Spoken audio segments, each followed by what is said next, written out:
Bonjour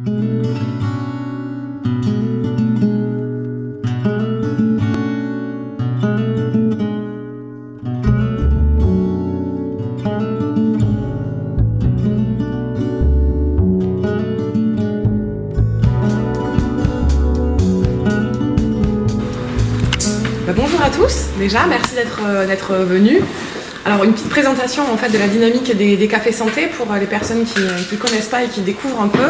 Donc tous les mois, tous les vendredis, on est combien là? C'est le premier vendredi de chaque mois. On se retrouve en fait le matin avant le travail pour vous permettre à tous de vaquer après à vos occupations de 8h à 9h. Dans une dynamique en fait de sensibiliser et de vous présenter en fait des sujets divers et variés autour de la santé environnementale et du développement durable. Donc en fait chaque fois un expert de l'agence vous présente en fait un dossier sur lequel il a une sensibilité particulière pour pouvoir approfondir une thématique et vous donner à vous les clés en fait d'un choix responsable avec des éléments on va dire factuels pour vous aider en fait à faire des choix responsables et de l'achat responsable. On milite beaucoup à Primum Nocere pour justement éveiller les gens à l'importance des choix responsables, éthiques, et donc du coup on espère par le biais de ces rendez-vous-là qui sont ouverts, gratuits et publics, pouvoir vous sensibiliser, vous initier à cette dynamique de choix éclairé. Donc ce matin, on va aborder en fait le mobilier éco-responsable. On se méprend souvent sur l'importance en fait des meubles qu'on intègre dans notre domicile, qui ont un fort impact en fait sur la qualité de l'air intérieur. Donc il y a la qualité du meuble, mais il y a aussi en fait l'impact qu'il peut avoir sur notre santé et sur l'air de notre environnement quotidien. On sait qu'en France, l'air intérieur est souvent 6 à 7 fois plus pollué que l'air extérieur. Donc c'est important de pouvoir justement intégrer ces questions-là dans nos choix de façon à pouvoir avoir un impact moindre à la fois sur nous et puis aussi sur notre entourage qui est confronté à la qualité de cet air. Juste une petite parenthèse pour terminer, il faut savoir que les locaux de Primum dans lesquels vous êtes ont été éco-conçus, c'est-à-dire qu'à la fois sur le mobilier, sur le revêtement, sur le sol, les peintures, tout ce qui a été utilisé pour rénover et faire de ce lieu le lieu exceptionnel qu'il est aujourd'hui, ça a été fait en fait sur la base de l'éco-conception, où justement tous les éléments que David va nous présenter ce matin ont été intégrés et abordés. Donc David en fait c'est un conseiller développement durable au sein de Primum, qui est spécialisé justement dans les choix, les critères, vu qu'il a travaillé notamment pour antérieurement des services de certification du mobilier. Donc il a cette compétence spécifique et il va nous aider notamment aussi à développer le Lab RSE, qui est en fait une espèce de veille technologique pour essayer de vous choisir en fait les éléments les plus pertinents, les plus responsables, les objets, les services qu'on pourra offrir nous en prestation après. Il y aura aussi un autre intervenant qui s'appelle Elias Bittard, qui est donc lui directeur du biomédical à la CAP, qui est une centrale d'achat et de référencement pour le secteur hospitalier en France. Donc voilà, vous aurez les deux interventions. Je vous laisse apprécier maintenant le rendez-vous. Merci beaucoup. Merci Elodie.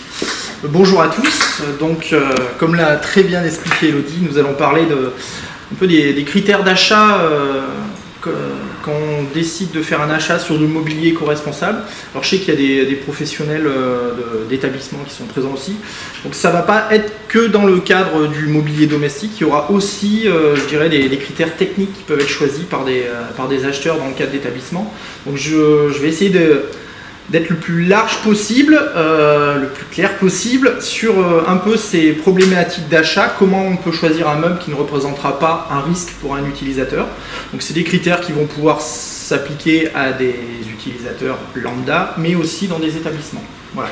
Donc j'ai une présentation qui dure un petit moment, mais je vais essayer de tenir le timing et puis n'hésitez pas après à me poser des questions. Donc en fait,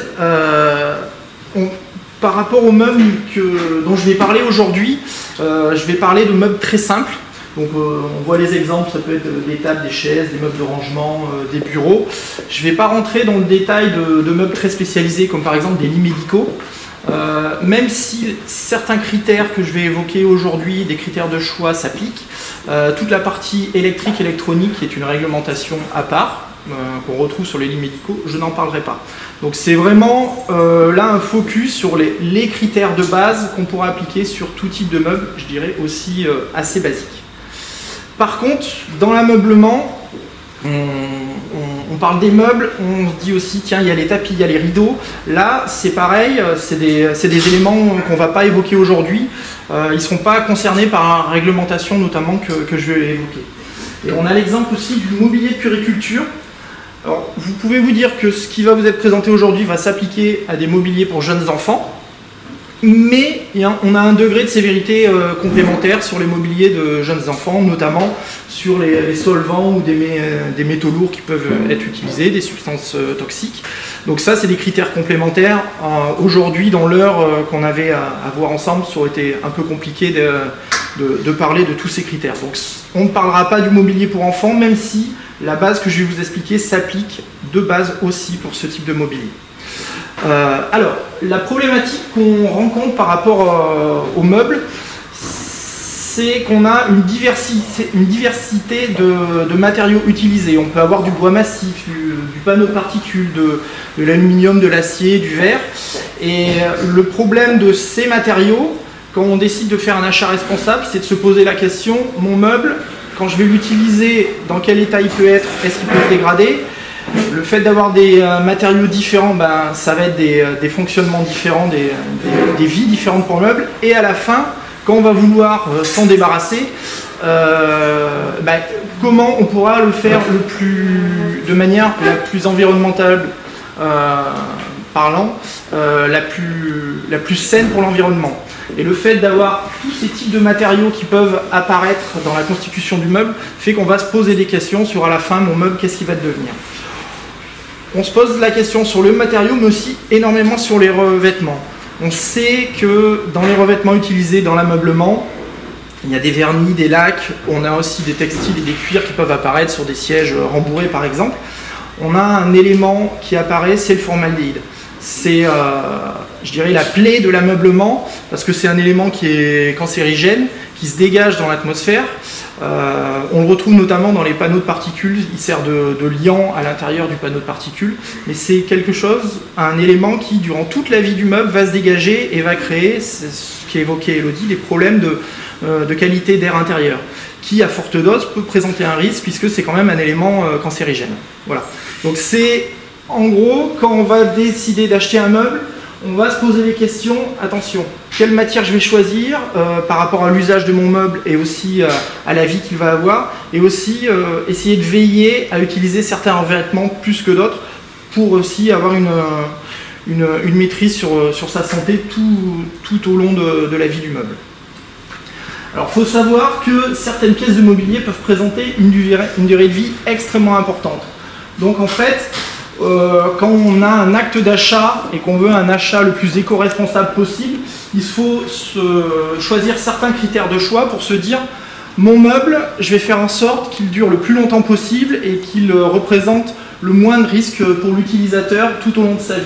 Donc en fait, quand vous allez choisir un meuble, ça paraît peut-être basique, mais posez-vous des questions sur la solidité générale du meuble. C'est quand même mieux d'avoir un meuble qui va durer longtemps qu'un meuble qu'on va changer tous les ans, parce qu'il présentera une solidité vraiment faible, qui fait que si on doit s'en débarrasser au bout d'un an, il faudra peut-être retrouver des manières de le recycler, et ça ne sera pas forcément simple. Donc, ce qui est aussi intéressant, alors là c'est notamment dans les achats dans les domaines de collectivité, c'est d'essayer de partir sur des caractères indémodables sur les meubles. Essayer d'avoir pourquoi pas des couleurs et des designs assez sobres, ce qui fait qu'on aura tendance à pas trop évoluer avec la mode et se dire tiens, on va pas rechanger mon meuble qui était en orange, 5 ans après il est plus du tout à la mode, le orange n'existe plus. Donc essayer de partir, ça c'est notamment pour tout ce qui est les achats de collectivité, sur des meubles assez neutres, ce qui fait qu'on n'aura pas tendance à les changer trop souvent aussi. Se poser des questions sur les possibilités de réparation qu'on peut avoir sur les meubles. On est beaucoup dans une société où on ne répare pas, on jette. Pourquoi pas, lors de l'acte d'achat, se dire tiens, je vais prendre ce meuble parce qu'il y a aussi une garantie, parce qu'il y a des possibilités d'avoir des pièces détachées, parce que je pourrais aussi le faire vivre plus longtemps. Et ça fait partie des critères d'achat responsable. Et après, ce qu'on peut voir, c'est des simplicités de construction limitant le nombre de pièces ou de matériaux. Ça, c'est toujours en ayant en tête, à la fin de vie de mon meuble, il faut le recycler. Moins j'aurai de matériaux différents, plus les pièces seront simples et facilement démontables, plus ça sera simple de le recycler. En fait. Il est important de travailler aussi sur la facilité d'entretien pour se dire un meuble qui va pouvoir être nettoyé facilement, peut-être sans produits chimiques, aura une empreinte sur l'environnement la plus faible possible. Donc là, on ne raisonne pas en se disant mon produit va dégager du formaldéhyde, c'est plutôt les produits que je vais mettre dessus pour le nettoyer, si je peux le nettoyer à l'eau, ça sera quand même meilleur pour l'environnement et pour ma santé qu'utiliser des produits toxiques. Donc ça fait partie des critères qu'on peut se poser en acte d'achat.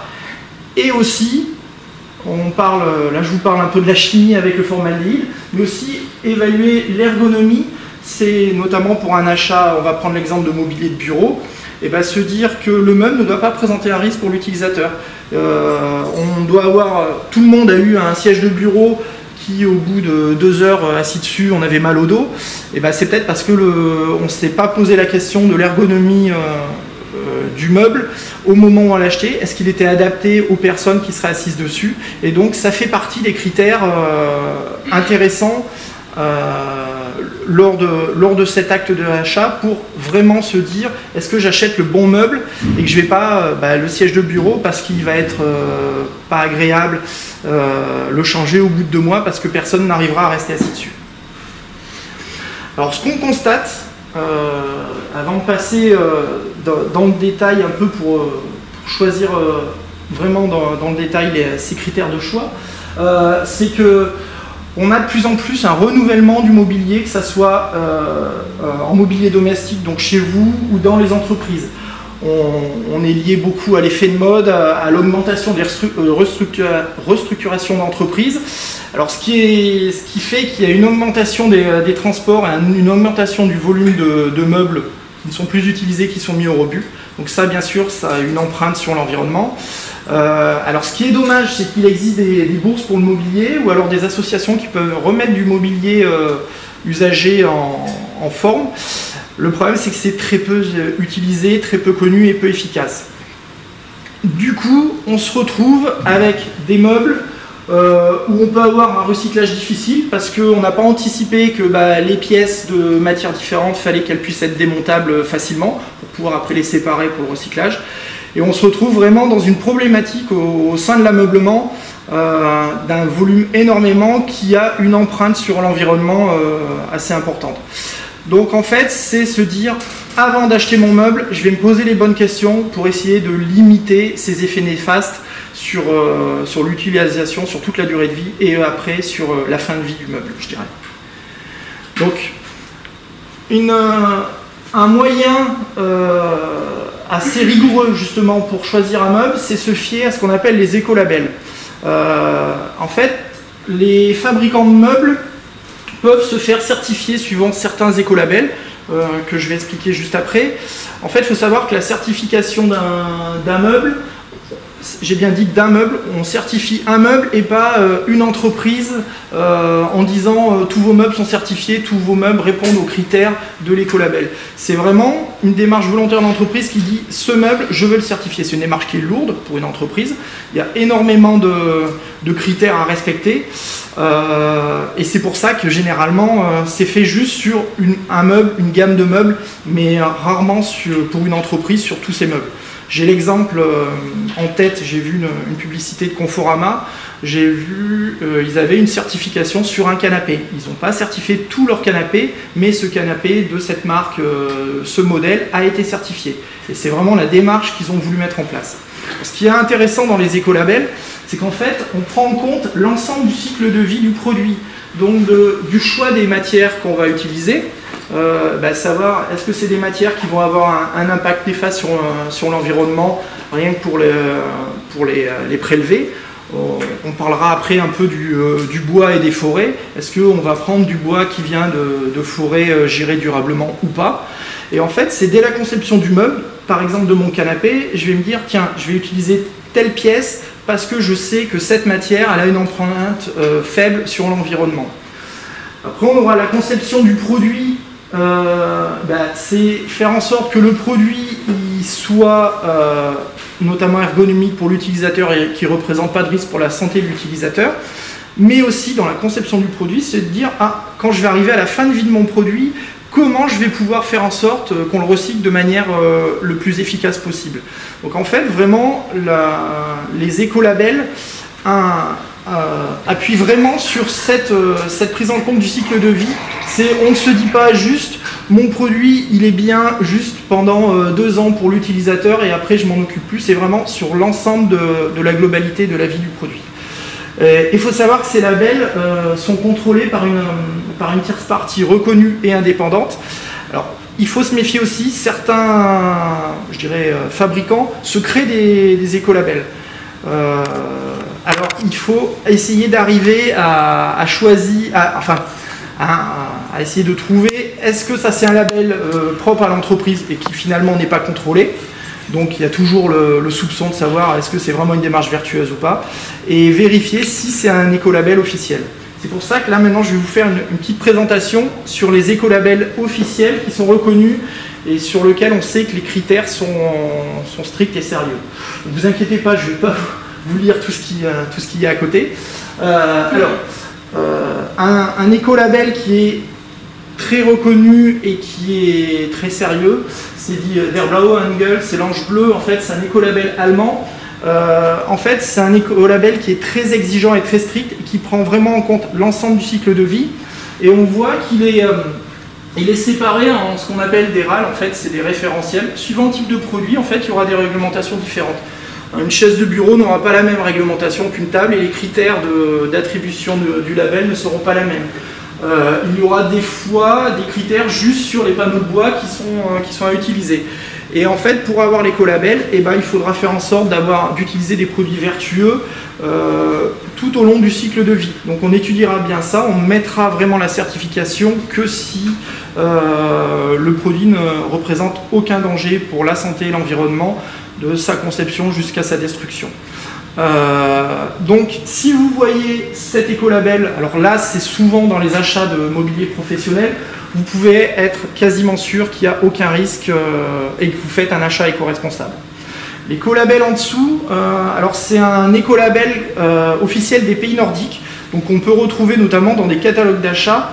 Alors comme les pays nordiques exploitent énormément de forêts, ils sont beaucoup axés sur est-ce qu'on exploite de manière durable les forêts, est-ce que le bois utilisé dans les meubles sont utilisés de manière propre pour l'environnement. Et aussi, ils se posent la question, tous les gaz toxiques pour la fabrication du meuble, l'énergie qui est utilisée, l'eau qui est énergie, c'est essayer de limiter pendant toute la fabrication du meuble ces consommations et donc d'avoir l'empreinte sur l'environnement la plus faible possible. Et du coup, c'est pareil, quand on voit cet écolabel, on peut se dire, là je ne prends pas de risque par rapport à l'environnement quand j'utilise un meuble de ce type-là. Toujours pour les acheteurs en mobilier collectif, alors là je ne vais pas le dire en allemand parce que je suis incapable, c'est un label officiel autrichien. Alors si je le mentionne quand même, il est équivalent au label allemand et au label nordique. C'est surtout qu'il est énormément utilisé en Belgique. Donc souvent les acheteurs n'achètent pas forcément en France, ça peut être des marchés plus larges. Et du coup, si vous vous retrouvez face à cet écolabel qui prend en compte les mêmes critères, vous pouvez vous dire qu'il y aura une certaine qualité dans le produit qui vous sera vendu. L'écolabel européen, donc je pense que celui-là vous le connaissez aussi. L'avantage c'est qu'il est reconnu par tous les pays de l'Union européenne.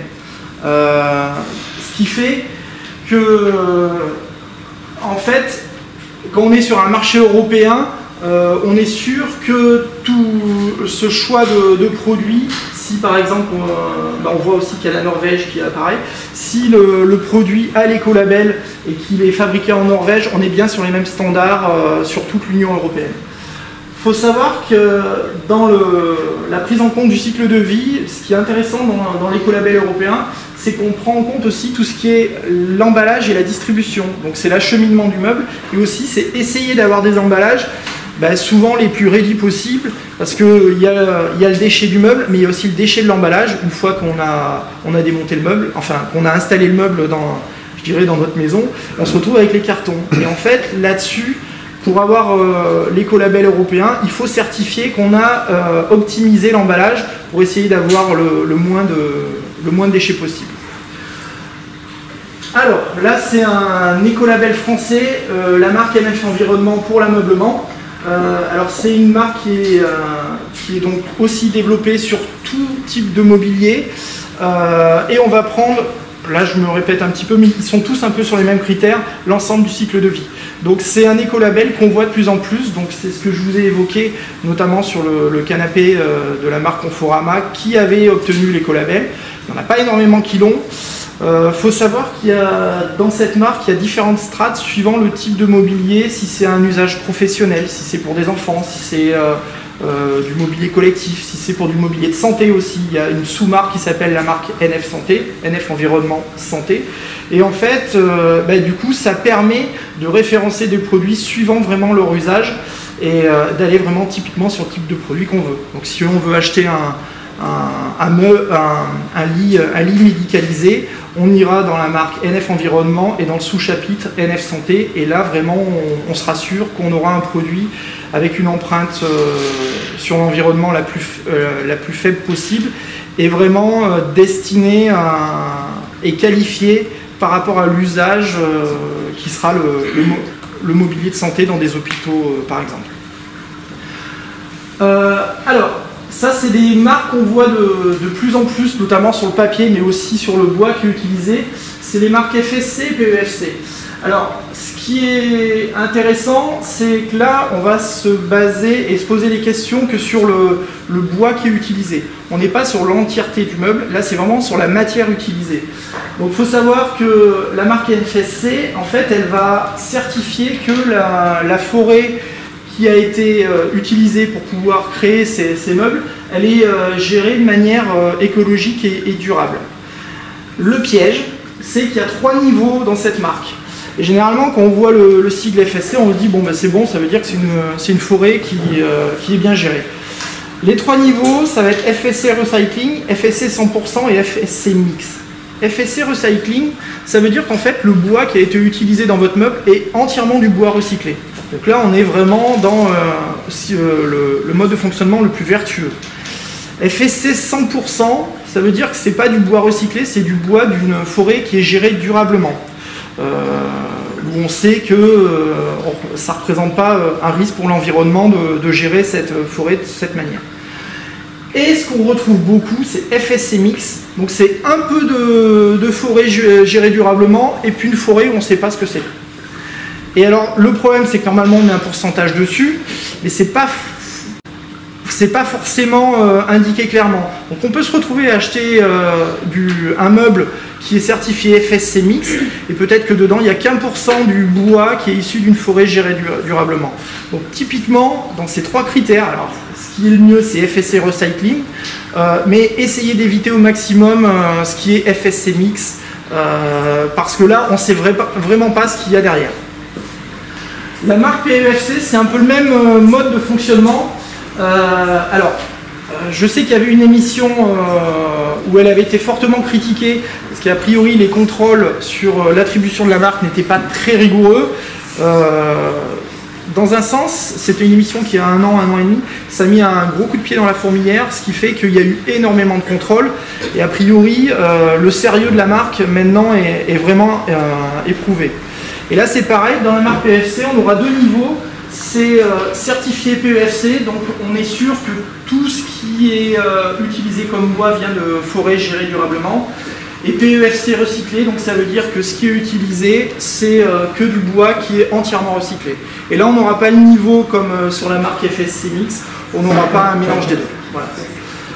Le dernier label qui peut être intéressant dans le choix du produit, ça va être le label Ecotex. Donc là, ça va être tout ce qui est sur les critères dédiés au textile. Donc sur les produits qui pourront être utilisés à l'intérieur des textiles. Et ce label va vous certifier que vous avez un produit qui ne présentera pas de risque et de dégagement avec des produits toxiques, parce qu'on en retrouve aussi dans le textile. Voilà.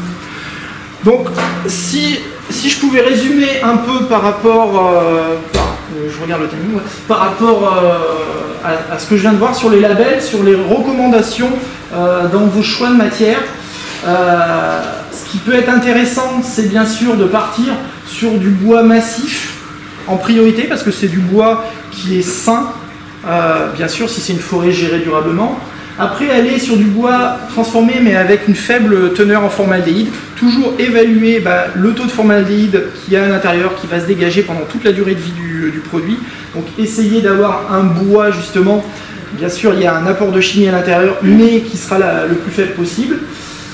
Et après, si on descend, on va tomber sur des matières qui vont avoir une empreinte écologique un peu plus forte, notamment, quand je vois le métal ou les matières synthétiques notamment, c'est sur l'utilisation de l'énergie qui sera nécessaire pour fabriquer les meubles avec ce type de produit.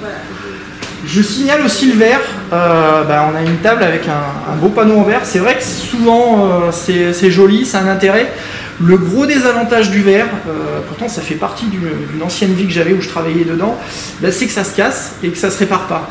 Donc typiquement, on est sur le type de produit, je dirais, aussi à risque pour l'utilisateur, mais aussi à risque dans la durée de vie, qui fait qu'une fois que c'est cassé, on ne peut plus le réparer, donc là on sera obligé de jeter le produit, et typiquement, c'est garder le meuble le moins longtemps possible par rapport à un produit qui n'aurait pas de verre. Je ne dis pas qu'il ne faut pas acheter de verre, je dis juste quand on se pose la question et par rapport à l'usage, si c'est un meuble qui va être dans un endroit qui risque d'être très sollicité, se dire de ne pas utiliser le verre, ça sera peut-être une bonne solution. Je vais passer après sur des recommandations en fonction du type de matière. Je vais passer assez vite quand même, je ne vais pas rentrer dans le détail à chaque fois parce que l'heure tourne un petit peu. Ce qu'il faut se poser comme question sur tous les types de matériaux qui composeront le meuble, c'est essayer de limiter tout ce qui va être retardateur de flamme à base de brome. On sait que c'est des produits qui peuvent avoir des effets cancérigènes. Pareil pour les composants organiques halogénés. Donc essayez de limiter tous ces produits qui peuvent être cancérogènes, mutagènes ou toxiques et qui peuvent présenter un risque. Donc dès qu'on voit la composition du meuble et qu'on voit qu'il y a par exemple des retardateurs de flamme qui ont été utilisés, il faut vraiment se poser la question quel est le taux de retardateur de flamme qui entre dans la composition du produit, parce que est-ce qu'il ne va pas représenter un risque? Excuse-moi, est-ce qu'on a des alternatives aux retardateurs de flamme bromés justement? Parce que je pense aux chaises de bureau, toute la mousse qui va faire le confort, il y a des retardateurs dedans. Tout à fait. Il y en a dans les canapés, il y en a partout. Est-ce qu'il y a possibilité de s'en séparer? Alors le problème c'est qu'on n'y arrive pas encore. Donc c'est vraiment essayer d'être sur le minimum dans la composition, sur l'utilisation de ce type de produit. Et pardon, sachant qu'il y a une obligation d'être une classe anti-feu. Voilà. Exactement. C'est-à-dire quand c'est un meuble qui va être mis dans un espace qui reçoit du public, obligatoirement il faut qu'il classe 23 de façon à pouvoir par définition être anti-feu. Ouais. Alors il n'y a pas d'alternative. Il n'y a pas d'alternative, mais par contre, pour avoir beaucoup travaillé avec des fabricants de l'ameublement, ils avaient tendance à charger un peu trop en produits pour être sûr que passer la classification M3, notamment sur la réglementation incendie. Donc c'est essayer d'être au juste nécessaire justement pour passer la classification et pas surévaluer leur composition. Donc c'est travailler dans ce sens-là, mais c'est pas faire en sorte de ne pas en avoir. Dans les éléments de bois, c'est pareil. En gros, je vais résumer, mais vraiment, c'est par rapport à la teneur en formaldéhyde qu'il faut vraiment se poser la question, parce qu'on sait que c'est un produit à risque. On voit que ce qu'il faut exiger dans notre acte d'achat en tant qu'acheteur, c'est d'avoir une teneur en formaldéhyde assez faible avant usinage. Donc là, c'est avant qu'on travaille, notamment parce que pendant l'usinage, il va y avoir un dégagement, et ça peut aussi présenter un risque pour les ouvriers qui vont faire le meuble. Et aussi, qualifier la teneur en formaldéhyde du meuble après 28 jours. En fait, vous avez tous fait l'expérience, vous achetez un meuble par exemple chez Ikea, vous le mettez dans votre pièce, vous déballez tout et en fait vous avez une odeur qui va rester. Cette odeur, pas que ça vous fasse peur, mais c'est du formaldéhyde. Et en fait, ce qu'il faut, c'est que cette teneur, justement, cette émission en formaldéhyde, elle diminue dans le temps, elle devienne le plus faible possible. Et il y a des taux limites qui sont fixés et qui peuvent être testés en laboratoire. Et ce qui est intéressant, c'est de descendre en dessous de ce taux après 28 jours. Ça voudra dire qu'on aura une capacité d'émission qui sera amoindrie. Ouais. Juste une précision, ce taux formaldéhyde qui est fixé à 28 jours, c'est la norme 16 000. ISO 16 000, et on doit pouvoir demander les résultats des tests. Oui, oui. Pour exiger ce tout à fait. Factuel. Ouais, exactement, ouais. Merci Pierre. Oui, c'est toutes les valeurs qui peuvent être exprimées ici, en fait, c'est des valeurs qui sont testées en laboratoire, et donc vous êtes à même de demander vraiment les résultats de ces tests. Pour les établissements de santé, pour les particuliers, je pense pas. Pour les particuliers, il n'y a rien, malheureusement. Alors sur le bois, je vais revenir un petit peu par rapport au Mars que j'ai pu expliquer. Dans votre achat, c'est vrai que le texte c'est joli, mais c'est du bois tropical, c'est des forêts qui ne sont pas gérées durablement.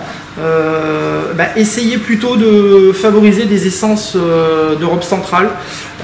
Ça permettra d'avoir un bois qui vient de moins loin, comme le pin, l'épicéa, le chêne, le hêtre ou le bouleau.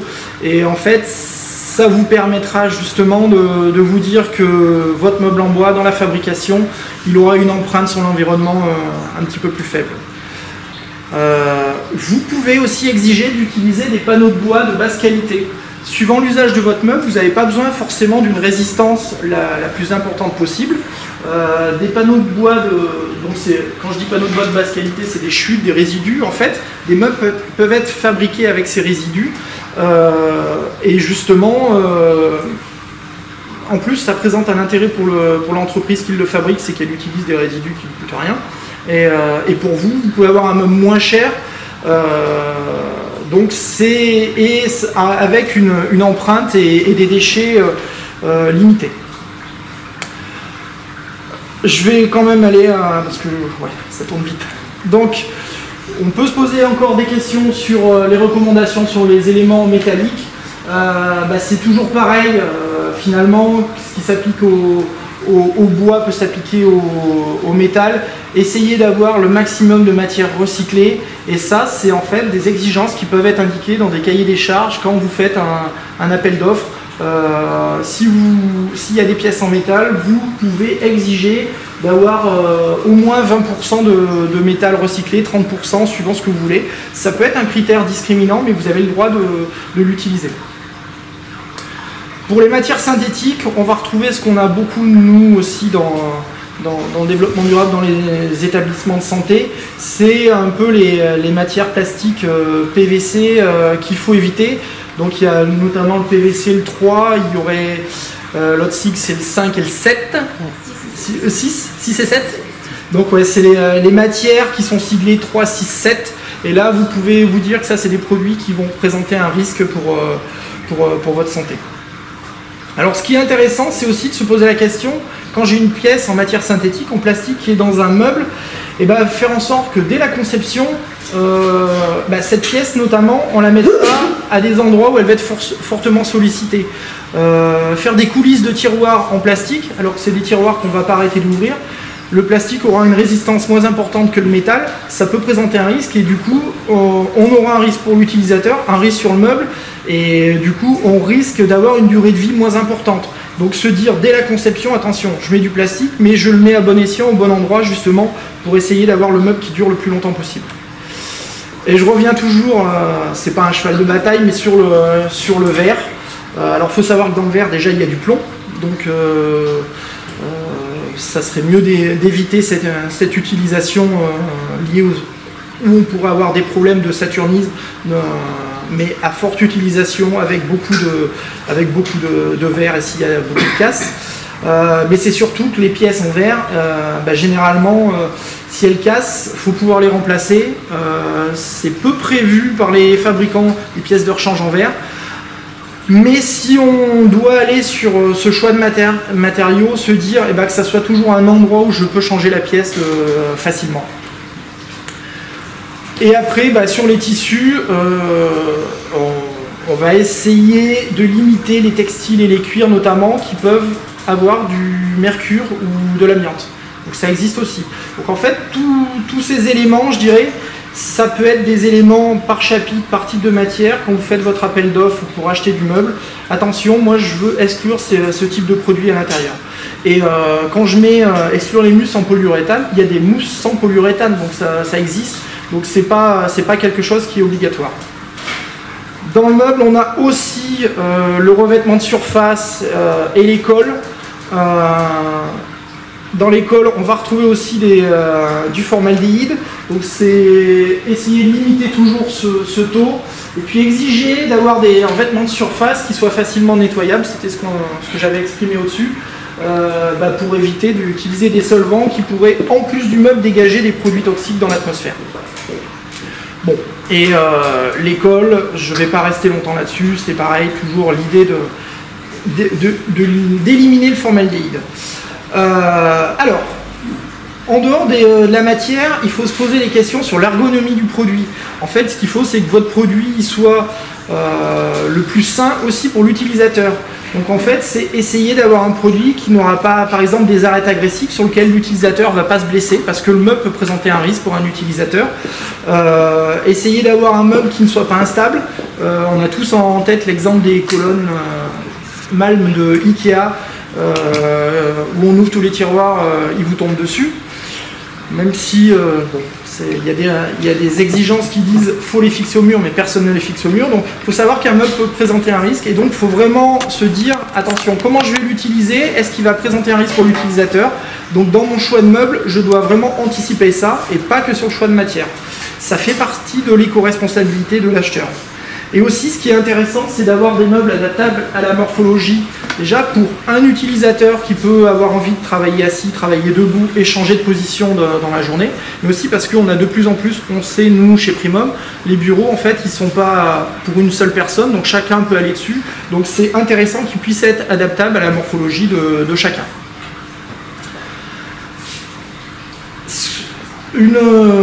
Dans mes derniers focus, ce qu'il faut savoir, c'est qu'il existe des normes de tests, de validation dans l'ameublement qui peuvent vous certifier qu'un produit ne présentera pas de risque pour l'utilisateur. C'est ce qu'on appelle les normes de sécurité. Dans le mobilier domestique, il n'y a que 3 types de meubles qui sont soumis à ces normes de manière obligatoire. Ça va être le mobilier de puriculture, les couchages en hauteur et ce qu'on appelle les chiliennes. Si vous montez sur notre jardin, vous en verrez une, c'est les sièges à nappe, les chaises longues à nappe. Alors si ces meubles ont des obligations de tests et de certification, c'est parce qu'il y a eu des accidents mortels. Tous les autres meubles, les chaises hautes sur lesquelles vous êtes assise, il n'y a aucune obligation.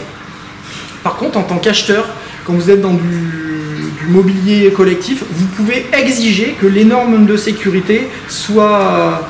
vous pouvez les exiger sur les meubles et avoir des rapports de test justement sur cette sécurité.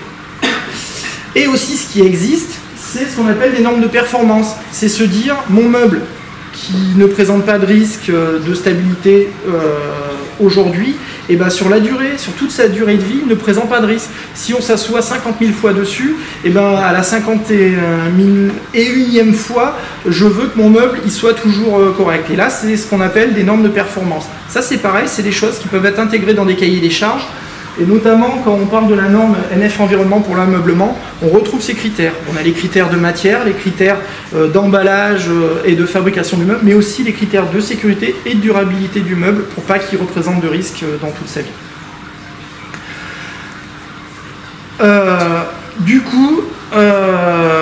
Ce qui est intéressant dans votre recommandation, c'est de penser mon meuble sur toute la durée de vie. Je veux qu'il soit sain et que je puisse le garder le plus longtemps possible. Donc exiger d'avoir des meubles avec des garanties sur lesquelles on a des pièces de rechange, au moins pendant 10-15 ans, qu'on puisse changer un tiroir sur un meuble et pas qu'on jette tout le meuble juste parce que le tiroir est cassé. Essayer d'avoir des meubles avec le moins de composés possible. Ça veut dire que pour le recyclage, en fait, le tri sera plus simple et se fera de meilleure manière. Et aussi, essayer d'avoir des couleurs par rapport à la mode, c'était ce que j'avais dit au début, un peu plus neutres et claires. Du coup, on aura moins tendance à les changer en fonction de la mode, notamment dans les bureaux. Et aussi, le fait d'être clair, c'est parce qu'on veut utiliser moins d'éclairage dans les bureaux. Donc aussi, vous bénéficiez en choisissant un meuble clair, vous faites des économies d'énergie aussi chez vous. Donc ça peut être quand même assez intéressant. Je vais passer sur les 2 slides suivants sur l'explication de qu'est-ce que c'est qu'un produit éco-conçu, parce que je pense que finalement j'en ai assez parlé. Après, si vous voulez, on pourra revenir dessus. Mais en fait, c'est vraiment les labels, ils se posent la question toujours de l'éco-conception, c'est essayer d'améliorer la performance environnementale du produit pendant tout son cycle de vie. Et en fait, donc on se pose des questions et des critères de choix par rapport à la conception du meuble, justement, que ça soit de l'extraction de la matière jusqu'à la destruction du meuble à la fin. Voilà. Comme je pense que j'étais plus long que j'avais prévu, et puis monsieur Elias Bittard va intervenir, si je devais vous signaler 4 conseils à retenir de manière simple, ça va être, étant donné qu'on va retrouver beaucoup de bois, privilégier la marque FSC avec des forêts qui seront gérées durablement à 100%. Essayez d'obtenir, d'acheter des produits où on a une garantie, un meuble, sa vie, on ouvre des tiroirs, on ouvre des portes, il faut pouvoir les changer, il faut avoir des pièces de rechange pour que le meuble dure le plus longtemps possible et qu'on ne soit pas obligé de le jeter à la moindre casse. Essayez de supprimer le formaldéhyde, donc exigez d'avoir le minimum ou au moins pas et au mieux pas du tout de formaldéhyde dans vos produits. Et aussi poser des questions sur quand vous achetez votre meuble, est-ce que c'est un meuble éco-conçu? Est-ce que dès le début, on a déjà anticipé la fin de vie du produit? Voilà. J'ai fini. Si vous avez des questions, ou alors on fait intervenir Monsieur Bittard, et puis après, il y aura éventuellement toutes vos questions, si vous en avez. Moi, j'en ai une, mais peut-être c'est Monsieur Bittard qui pourrait y répondre. Très bien. Le surcoût d'un meuble éco-labellisé, c'est quoi à peu près à la louche? Tout dépend de quel type de produit. Si c'est un bureau, si c'est un fauteuil, si c'est une chaise. Et puis le surcoût, ça dépend aussi de la composition de produit. Ça peut varier de 5 à 30%, mais il faut le mesurer aussi par rapport à l'échelle de la durée de vie de l'équipement. Parce que si on compare 2 produits, un produit où on intègre des contraintes de développement durable par rapport à un produit, ce que l'on appelle nous dans notre jargon grand public, qui ne respecte pas ça, peut-être le meuble il a une durée de vie moins longue. Donc ramener à la durée de vie, le surcoût, listé sur la durée de vie, peut-être parfois c'est pas un vrai surcoût. En gros, c'est raisonné en coût global. C'est en coût global, voilà. Voilà. Donc très rapidement, moi je suis Elias Bittard, ingénieur biomédical et directeur du service biomédical de la CAP, qui est une centrale d'achat, peut-être je ne sais pas si certains membres d'entre vous qui me connaissent. Nous sommes présents dans le secteur de la santé depuis 45 ans. Donc on a des équipements privés, des cliniques, des EHPAD, on a plus de 3000 établissements. Et notre engagement dans la partie développement durable a déjà été intégré depuis l'apparition des textes sur les obligations.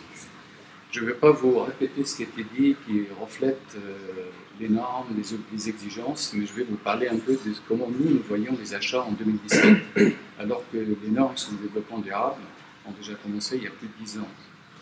La réalité, c'est que souvent, il faut une volonté de la part des acheteurs pour s'engager. Je ne vais pas parler des gros équipements. Les gros équipements, aujourd'hui, la question qu'on se pose, est-ce que le développement durable peut générer une économie? C'est pour répondre à votre question, est-ce que si j'achète un produit qui respecte toutes les contraintes, toutes les exigences de développement durable, est-ce qu'il est plus économique? Oui, dans certains cas, par exemple les équipements lourds, je vous donne un exemple. Ceux qui connaissent les grosses machines, les laveurs, les appareils qui consomment de l'électricité, de l'eau, des produits, des infectants ou autres, c'est vrai, le fait d'intégrer le développement durable, oui, ils sont plus économiques. Je vous donne un exemple simple. Vous prenez les machines grand public, une machine à laver la vaisselle, les grandes marques, et il y a plusieurs marques. La différence entre des marques qui coûtent peut-être 10 fois plus cher ou 7 fois plus cher, ils ont une durée de vie plus longue. Pourquoi? Il y a des machines, par exemple, qui coûtent 2 000, 3 000 euros, alors vous avez des machines qui coûtent 200, 300 euros. La machine qui coûte 2 000, 3 000 euros a un nombre de cycles de vie, 40, 50 000 cycles, alors que la machine qui coûte 200, 300 euros, 5 000 cycles. Et en plus, le coût ramené au cycle, consommation, énergie, électricité, eau et détergents sont beaucoup plus chers avec une machine qui est du bas coût qu'une machine qui coûte plus cher. Bref, je ne vais pas vous... Donc, la contrainte que nous avons aujourd'hui dans les achats, surtout pour le mobilier, c'est que c'est une réalité, on privilégie l'esthétique avant tout. On amène, nous, des projets d'aménagement, des EHPAD, des SSR, des cliniques, pas uniquement le mobilier de bureau, mais y compris les espaces de vie, où il y a des patients ou des résidents qui vont travailler, soit c'est des cuisines thérapeutiques, soit c'est des salons, soit c'est des bibliothèques, donc ils sont quand même en contact avec des patients ou des résidents s'il s'agit des EHPAD. La première contrainte que nous voyons dans les achats, c'est qu'on privilégie avant tout le côté esthétique. Ça veut dire que on a quand même une exigence, nous, de notre côté, c'est, comme vous l'avez dit tout à l'heure, il y a des normes NF sur les performances et la sécurité d'un mobilier. Et là, on a une série de normes qui existent depuis très longtemps, que ce soit sur la chaise ou le bureau. Les normes NF ont été très exigeantes sur à la fois les performances et la sécurité sur les équipements. Donc ça existe. Concernant le développement durable, aujourd'hui on les a intégrés, nous, petit à petit dans tous les projets, de manière systématique, mais qui vont bien sûr sur est-ce que le fournisseur il respecte les normes concernant le choix des armes. On a vu la norme FSC, on a vu toutes ces normes-là. Il y a, c'est vrai, des fournisseurs qui sont engagés intégralement, ça veut dire qu'ils ont une transparence totale, et d'autres plus ou moins. Bref, concernant l'achat, le plus difficile avant tout, il y a une volonté des acheteurs de dire oui, je m'engage à aller vers des produits qui respectent l'environnement.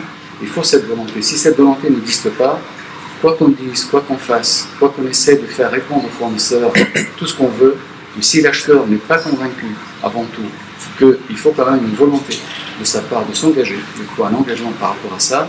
Pourquoi? Parce que ça va permettre peut-être de réduire les champs vers des produits qui sont apparemment complètement engagés, parce qu'aujourd'hui l'engagement, nos critères sur le choix du développement durable, on a vu il y a les normes sur le choix du bois, sur le traitement, mais vous avez des contraintes mécaniques et techniques. Aujourd'hui les métaux, il est obligé d'intégrer les métaux. On a vu les terroirs, il est obligé d'intégrer les métaux avec ça. Donc on ne peut pas demander aux fournisseurs de manière absolue d'enlever tout ce qui est nocif. On ne peut pas le faire, mais qu'il y ait un minimum d'équilibre. Par contre, pour répondre aux normes de sécurité, pour répondre aux normes de développement durable, ce qu'on attend de fournisseurs avant tout, c'est qu'ils s'engagent déjà dans ces procédures de fabrication. Aujourd'hui, dans les procédures de fabrication, on est très attentif, si c'est un fabricant, un distributeur, peu importe, comment il fabrique. Est-ce qu'ils achètent le bois où? Parce que n'oublions pas que le bois qui vient avec des distances élevées, quand on parle de CO2, ramener le CO2 au bois importé qui est avec des milliers et des milliers de kilomètres, si on parle de bilan carbone, autour de produits, c'est quand même important de savoir où se fait l'approvisionnement. Ça, c'est la première chose. Deuxième chose, quelles sont ces procédures de fabrication? Est-ce que ces procédures de fabrication intègrent le développement durable? Ça veut dire, est-ce que dans ces procédures, il y a par exemple la récupération des chaleurs dans ces machines? Est-ce qu'aujourd'hui, la consommation d'eau autour de produits, est-ce que vous voyez, c'est toute la procédure industrielle qu'on est très regardant. Est-ce que la logistique, que ce soit l'approvisionnement et la livraison? Donc aujourd'hui, quand on regarde le fournisseur, avant tout, c'est quand même ces méthodes de fabrication qui rentrent dans un parmi nos critères. Est-ce que le fournisseur est vraiment un fournisseur engagé? Est-ce qu'il a des procédures dans ce sens-là? Deux, concernant les normes qu'on avait vues, on demande aux fournisseurs, il y a des fournisseurs qui sont engagés à 100% pour ça, d'autres partiellement, et ils me disent, j'ai certains produits qui répondent, d'autres non, mais au moins il y a une transparence là-dessus. Les normes de sécurité font partie de nos critères. Je dis aujourd'hui, acheter un bureau, acheter une chaise, acheter un fauteuil.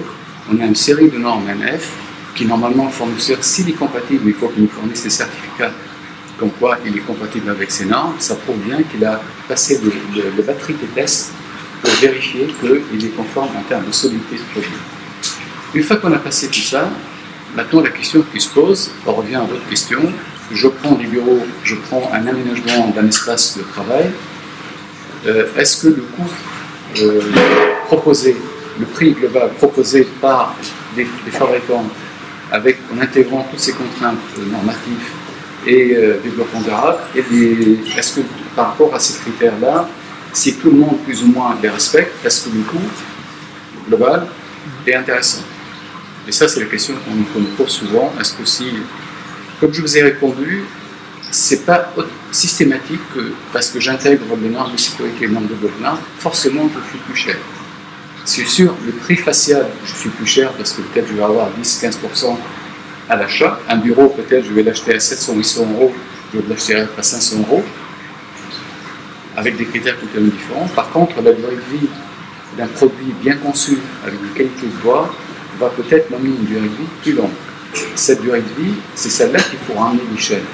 Ce n'est pas uniquement le bureau ou le mobilier juste au prix de l'achat. Nous, ce qu'on appelle dans notre jargon, c'est le coût de possession. J'achète, j'utilise, je n'ai pas de consommables sous les bureaux, quoique on produit des désinfectants, il faut que je vois que la qualité du produit, c'est un peu me réduire, où je peux utiliser des produits plus hygiéniques ou même plus, dans le cas de par exemple, j'ai besoin des produits agressifs, donc ça c'est quoique. Mais par contre, le coût de base, c'est ça, il faut l'armer. Sincèrement, moi j'ai vu, nous ça fait 35 ans que je suis dans le secteur de la santé, public et privé, et j'ai vu l'évolution. Aujourd'hui, concrètement, quand on fait un aménagement d'un espace, que ce soit un bâtiment complet avec tout le mobilier, le surcoût en intégrant les contraintes à la fois développement durable, les normes, représente à peine entre 10, grosso modo de 10 à 20%, grosso modo ce qu'on voit par rapport à des produits grand public. Quand je dis produits grand public, ce que tout le monde achète, c'est des BP6. Je ne vais pas citer les noms, mais vous les connaissez tous. C'est le facile management, je passe ma commande et on me livre le produit. Ça ne veut pas dire que ces fournisseurs-là ne respectent pas, mais il faut être, voilà, quand on a fait la comparaison, et ça on a des cas concrets, où on fait la comparaison entre ces différents produits, c'est vrai que ce surcoût-là n'est pas énorme quand on regarde la durée de vie. Après, il y a autre chose que nous on intègre, on a vu la fabrication, le produit en lui-même, et après il y a la récupération des produits existants. Parce qu'aujourd'hui, beaucoup de fournisseurs, surtout les DP6, pas tous, hein, je ne vais pas jeter la pierre sur les DP6, ça ne veut pas dire qu'ils ne sont pas bons, mais aujourd'hui, quand j'ai un bureau à récupérer, quand j'ai une chaise à récupérer, si je rentre dans le cycle global du développement durable, moi ça m'intéresse qu'ils viennent récupérer ce matériel et le valoriser. Ça veut dire que si le fournisseur il est inscrit dans la production, pourquoi il n'est pas inscrit quand il va installer et récupérer le matériel? Et vous avez maintenant quelques fabricants, on les connaît très bien, les majeurs du marché, où ils vont vous livrer, ils vont récupérer le matériel, ils vont le valoriser, ils peuvent vous donner le certificat combien il a été valorisé ce matériel, si c'est du bois, du métal, donc ça c'est une partie qui est complètement intéressante pour nous dans le cadre des achats. Et de manière générale, on a intégré une ergothérapeute, parce qu'on a parlé du confort, et aujourd'hui on a une ergothérapeute dans notre service qui accompagne l'établissement dans l'aménagement, parce que effectivement on a parlé de produits, mais on a oublié l'utilisateur. Aujourd'hui j'utilise un fauteuil, quand je suis assis toute la journée, j'ai un problème de dos, j'ai l'aménagement de l'espace, surtout quand on est en regard avec des patients, des résidents, donc à la fin on pense aux utilisateurs, et nous avons une ergothérapeute qui aujourd'hui participe dans la réflexion avec les établissements sur l'aménagement côté utilisateur et côté aussi patient et résident. Vous voyez, c'est ce qu'on met en place, c'est ce qu'on essaie d'accompagner les établissements, mais je reviens à une constante, c'est que malheureusement, je dis malheureusement, il y a encore beaucoup d'acheteurs, et quel que soit, c'est qu'on a intégré les obligations, mais on ne les applique pas dans la vie courante. Donc c'est une bataille qu'on a commencée et qu'on maintient jusqu'au bout, parce que c'est une voie aujourd'hui, on ne peut pas s'en passer. Aujourd'hui, le fait d'aller dans ce sens-là, c'est très bénéfique, c'est quand même une position de la société, et puis je pense que c'est un engagement qu'il faut quand même l'appliquer, parce que ce surcoût que je vais faire, il ne va pas peser beaucoup sur ma poche. Voilà, c'est ce que j'ai souhaité, c'est pas vous faire une présentation sur les causes, je trouve que ça a été bien présenté en termes de normes, mais c'est juste pour vous refléter un peu de l'état de ce que nous voyons de notre côté, sachant qu'on fait des achats pour plusieurs milliards pour le compte de pas mal d'établissements de santé avec une historique de quarantaine. Les produits écolabellisés, les meubles écolabellisés que vous vendez à la CAP, du coup, ça représente quoi en tranche de pourcentage? C'est un marché qui est un peu balbutiant, ou ça commence à être quelque chose d'installé il existe, si vous voulez, il existe depuis des années. Hein. C'est pas un bon marché, pour une raison simple, c'est que quand il s'agit des projets d'aménagement, là on est le mieux placé. Quand quelqu'un veut un espace de vie, il veut faire des bureaux, d'accueil, espace de vie, salon, bazar, là on est bien placé parce que là on va accompagner l'établissement à la fois la réflexion en amont, le choix de produits, il y a des architectes, des décorateurs les entreprises, notre ergo, tout ça. Donc là, on est bien placé. Ça veut dire que là, on peut répondre complètement. Et là, ce sont des projets de 21, 31 par an en moyenne. Hein. Par contre, pour l'achat courant, on a des marchés avec des VP6 parce que le marché fait que depuis 20 ans, hein, il faut dire que les services économiques de pas mal d'établissements sont habitués à acheter du mobilier courant de manière très générale. Et ça, malheureusement, même si nous, on lutte avec notre positionnement, mais la réalité du marché, vous expliquez à des directeurs, à des responsables, attention et tout, mais ça n'empêche pas qu'ils sont très ravis, très contents de travailler avec un revendeur local parce qu'il leur amène le petit croissant et il fait le café le matin, pour leur dire je vous livre quand vous voulez une chaise, un fauteuil et tout ça. Donc il y a quand même cette notion de service que malheureusement on ne peut pas la soustraire du rapport entre acheteur, utilisateur et le local. Et parfois des VP6 parce que c'est plus facile d'aller sur un catalogue, aujourd'hui on est habitué, de passer la commande et on nous livre directement. Vous voyez, c'est une réalité. Donc on ne peut pas aujourd'hui, on va dans ce sens-là. Nous, dans nos projets, que ce soit mobilier, que ce soit tous les équipements, depuis très longtemps, on s'est engagé à intégrer à la fois des normes. Ça, c'est une obligation. Les marquages pour certains produits, comme c'est des produits médicaux, les marquages du produit technique. Et puis, quand il y a le développement durable, c'est toutes les contraintes qu'on impose aux fournisseurs, y compris la fabrication. On visite nos fournisseurs, on a des fournisseurs, on les visite. Par exemple, dans le mobilier, j'ai visité quelques grands fabricants où on a vu comment ils fabriquent. Comment ils fabriquent le bois, où ils l'achètent. C'est vraiment, ils utilisent beaucoup le bois des forêts qui ne sont pas très loin. Donc, bref, on est attentif à ça. Mais malheureusement, la réalité, on est obligé de proposer à l'acheteur voilà le chemin, voilà ce qu'il faut faire, mais il y a une réalité qu'on ne peut pas nous imposer. Est-ce qu'il y a d'autres questions? Également, vous êtes confronté à ce genre de situation dans les achats de mobilier ou c'est quelque chose de... Je suis responsable d'achat dans un établissement de santé public. Et c'est vrai qu'il faut concilier, vous avez évoqué, il faut concilier à la fois, bien que ce soit des normes anciennes qui peuvent répondre à des notions d'hygiène, des mobiliers, mais également ce qu'on avait évoqué, les normes de sécurité et santé. Oui, tout à fait. C'est aussi une norme qui est contrainte depuis très récemment ce qui concerne le développement durable, et on a parfois du mal à savoir comment concilier le tout. Tout à fait. Alors c'est qu'on peut avoir des labels parce qu'on n'est pas spécialiste, on est un établissement modeste, donc on n'a pas d'études, on n'a pas d'experts en la matière. Donc il faut qu'on nous donne cette expertise. Je pense qu'un label, ça peut être une référence, comme on l'a pour un dispositif par rapport à la sécurité incendie ou un dispositif médical. On ne peut que se référer à ça. Alors est-ce qu'on peut imaginer un arc-en-ciel de labels qui serait posé sur un produit pour pouvoir se dire bon, mais il répond à toutes ces normes. Vous avez tout à fait raison. Environnementales, santé, hygiène, et que ça l'ergonomie. Vous avez tout à fait raison. La sécurité, c'est tout bâtiment ERP qui reçoit public. Tout ce qui est sécurité relève de ça. Quand on dit le mobilier, tout ce qui doit être SM3, c'est une obligation. Juste un fournisseur doit nous prouver par un certificat qu'on peut être spécialisé, qu'il a fait les tests. Ça, c'est les normes de sécurité, c'est un bâtiment qui reçoit public. Ça, c'est vraiment avant tout. Deux, concernant les autres normes NF. Dans la loi, on ne peut pas vous dire c'est une obligation. Il n'y a aucun texte, indépendamment de marque CE, que les produits médicaux, c'est la directive 93-42 qui a été transposée, qui a imposé dans le Code de la santé. En dehors de ça, on ne vous impose pas. Aujourd'hui, si je vous vends un bureau qui n'a pas le NF sur les tests, sur la qualité du bois et tout ça, en tant qu'acheteur, vous n'êtes pas soumis à aucune sanction s'il y a une défaillance. Alors que vous achetez un dispositif médical, si vous passez au pénal. Parce que ça, c'est le premier point. Donc ça veut dire que les NF, pour nous, c'est une exigence du niveau d'engagement du fournisseur. Parce que ça peut être des critères de sélection entre un fournisseur qui n'est même pas engagé, parce que c'est moi qui veux imposer une grille de choix, en disant voilà, c'est énorme parce que vous répondez à ça. Donc la sécurité, c'est obligatoire pour tout le monde, quel que soit le produit. Par contre, tout ce qui est norme qualitatif, qui est le rang de la qualité, ça c'est moi en tant qu'acheteur, c'est mon cahier des charges. Je veux que les normes, que son produit corresponde à ça. Ça, on le fait d'ailleurs pour les lits, on le fait pour beaucoup de mobilier, où ce sont des normes, et ce n'est pas forcément des obligations à casser.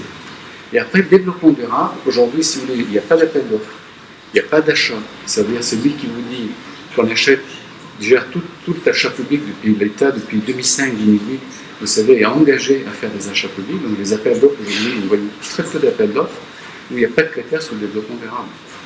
Ça ne veut pas dire que si le fournisseur n'a pas respecté, c'est passible d'une amende ou quoi que ce soit. Non.